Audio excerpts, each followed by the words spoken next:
যে তোমার ফ্রেন্ডরা হয়তো এই ভর্তি পরীক্ষায় তোমার চেয়ে ভালো করতে পারবে, হইতে পারে সেই ভর্তি পরীক্ষায় তুমি খারাপ করলা ধরা যাক, স্টিল দেন তুমি যদি মাইন্ডসেট ওইটাই রেখে কন্টিনিউ করতেই থাকো, তুমি একসময় তাদেরকে ক্রস করে যাবা।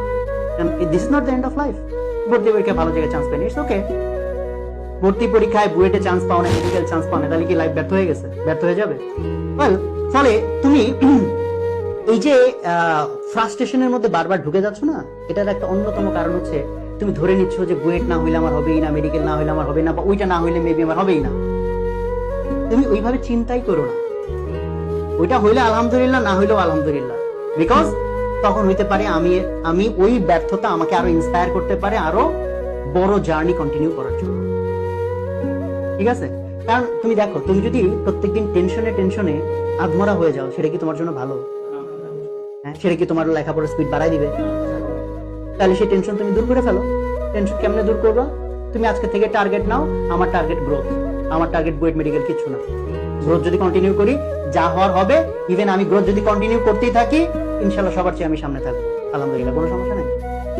তাহলে এই ইস্যুগুলা ঝেড়ে ফেলে দাও। আমাকে জাস্ট এইটাই হইতে হবে, আমাকে ওইখানে ফার্স্টই হইতে হবে, আমাকে এটা সেটাই হইতে হবে। মাথায় রাখবা যে এফোর্টের মালিক তুমি, ফলাফলের মালিক তুমি না, উপরওয়ালা একজন আছে।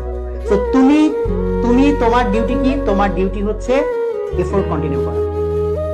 সেই এফোর্টের মধ্যে যদি তোমার ঘাটতি থাকে, তাহলে তোমার অনুতপ্ত হওয়া উচিত, তাহলে তোমার নিজেকে নিয়ে নিজেকে তিরস্কার করা উচিত যে আমি আমার এফোর্ট ঠিক মতো দিইনি, আমি আমার প্রত্যেকটা মিনিটকে কাজে লাগাইনি, আমি আমার সময়গুলোকে নষ্ট করছি, আমি ঠিক মতো যা যা করার দরকার ছিল সেটা আমি করি না। তার জন্য তোমার অনুতপ্ত হওয়া উচিত।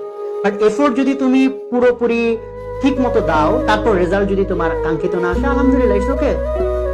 এটা তোমার, তুমি এটার মালিক না। ঠিক আছে?